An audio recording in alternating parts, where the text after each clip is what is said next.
As a beginner, we recommend you practice them on the test fabric first.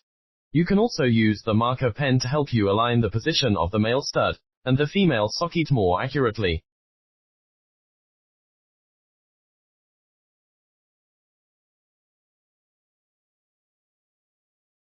Step 1. Open or lock the pliers. Apply inward pressure to the handles of the pliers, and turn the pliers on.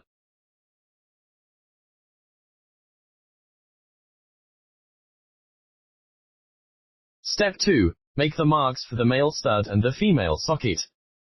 If you are already familiar with using this tool, you can skip this step. Use the pliers to grasp the target location, and then draw a mark along the perimeter of the pliers with the pen. This mark will be where you will make the male stud and the female socket in the future.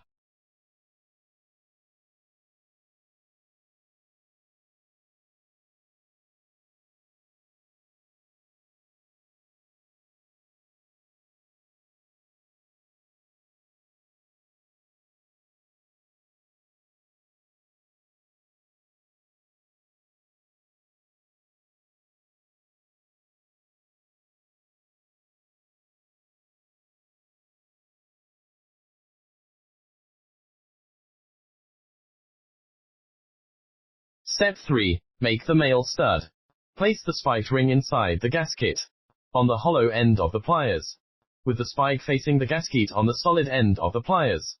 Place the male stud inside the gasket, on the solid end of the pliers, with the concave side of the male stud facing the spikes.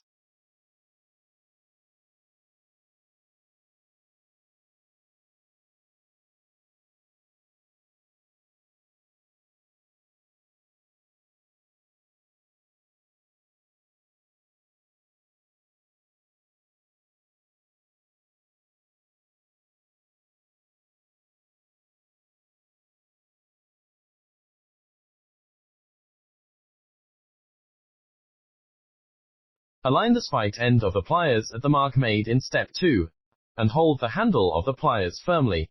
Then the male stud button is done.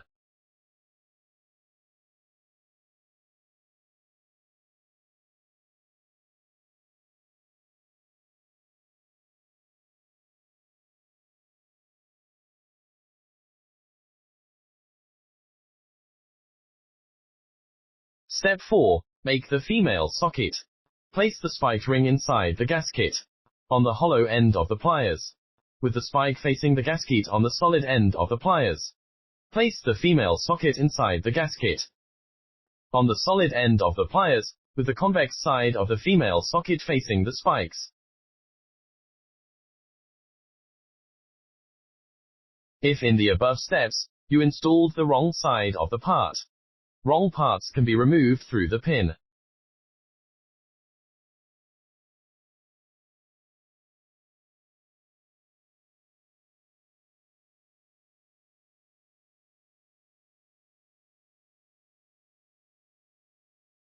Align the spiked end of the pliers at the mark made in step 2, and hold the handle of the pliers firmly.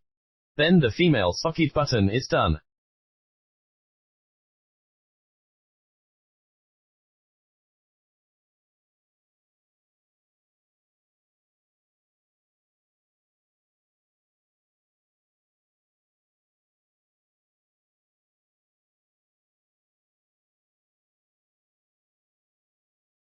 Step 5. Clear the marks and organize the parts. You can use a steam iron, or a cup filled with boiling water close to the marks. Or put the clothes with buttons already installed into the washing machine, and these marks will disappear permanently.